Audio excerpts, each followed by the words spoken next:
Hello and welcome to the Spring 2022 Graduate Urban Planning Economic Development Studio presentation.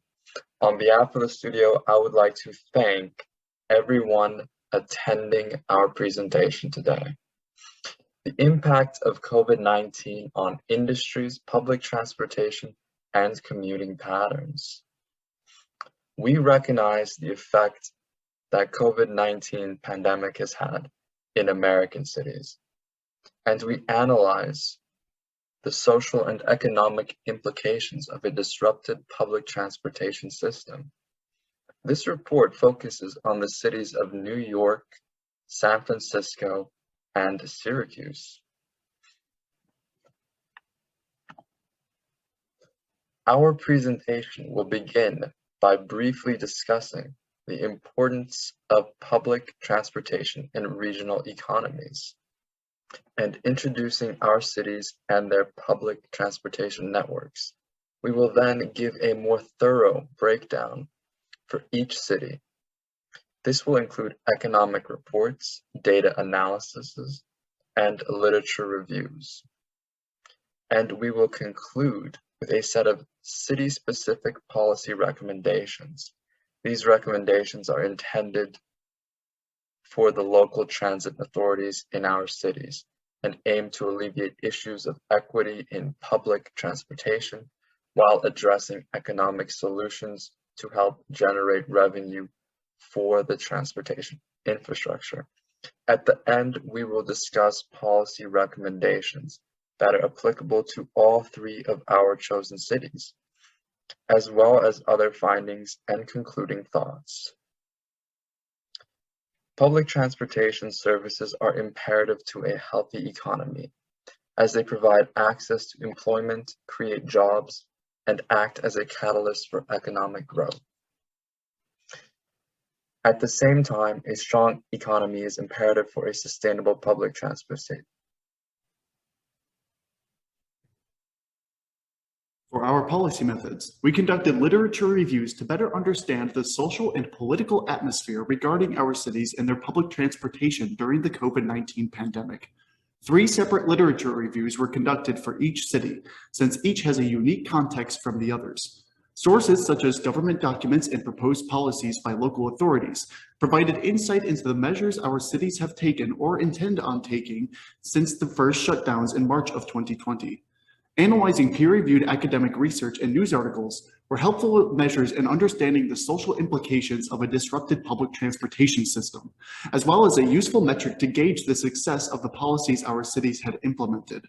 Finally, economic reports sourced from local authorities and think tank groups were useful to understand the economic context our cities were operating in, and how the pandemic had impacted the revenue generated for local transit authorities.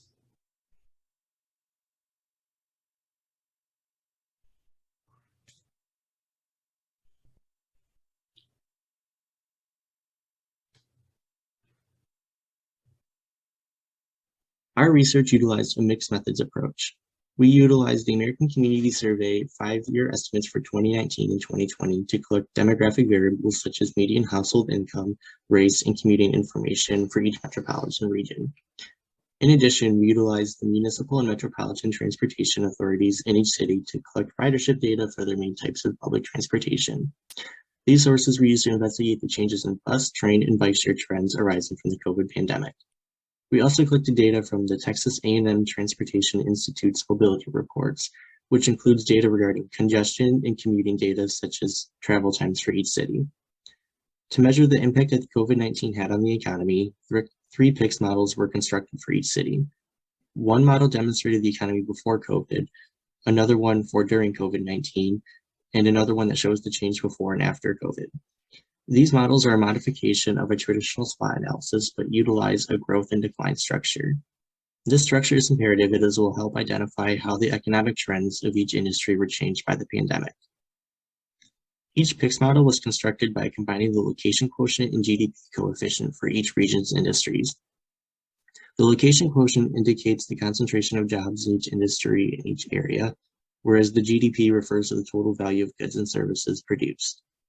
Both variables are measured in comparison to the larger entity of the United States. We utilized the Bureau of Economic Analysis full and part-time employment data to construct LQ. Specifically, the data from 2016 to 2019 to measure the general industry trend before the pandemic. The location quotient is then expressed as a ratio that demonstrates industry job concentration.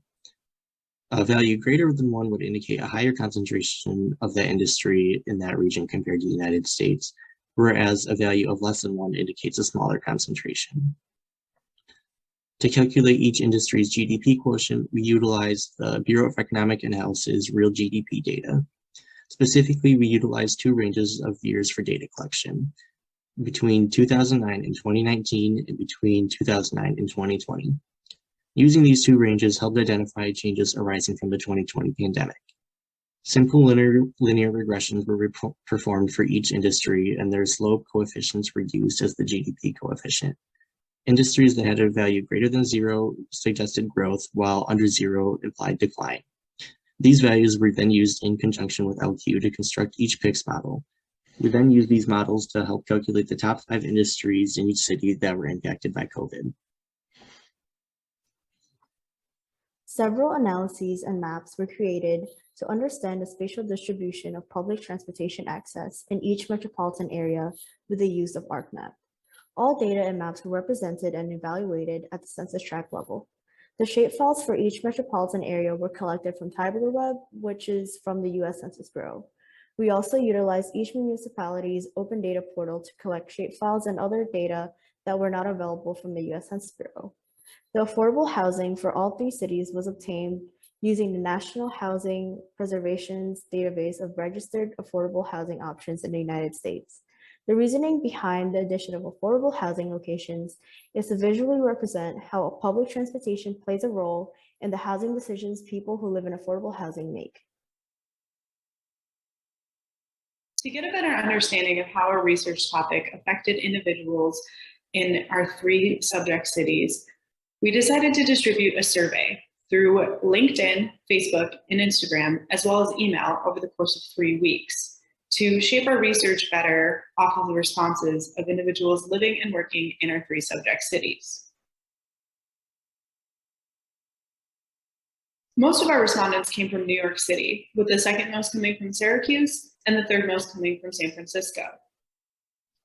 The top 5 industries of our respondents were as follows: educational services, healthcare and social services, other services except government and governmental enterprises, arts, entertainment and recreation, and professional, scientific, and technological. 85% of respondents did not work from home prior to the pandemic. However, 68% of respondents worked from home during the pandemic.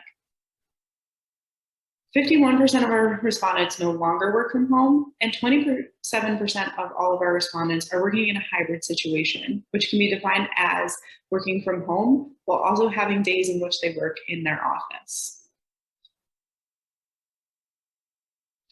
Our commuting times for our respondents varied, with most of them being between 0 and 20 and 20 to 30 minutes. However, this will be better understood through our breakdown of our 3 subject cities. The same goes for our commuting methods per respondent. You'll see that a majority of respondents responded that they either chose to use a personal vehicle or the train or subway. Again, when we break this down into each of our individual cities, it gave us a better picture of what transportation methods were being used for commuting amongst respondents.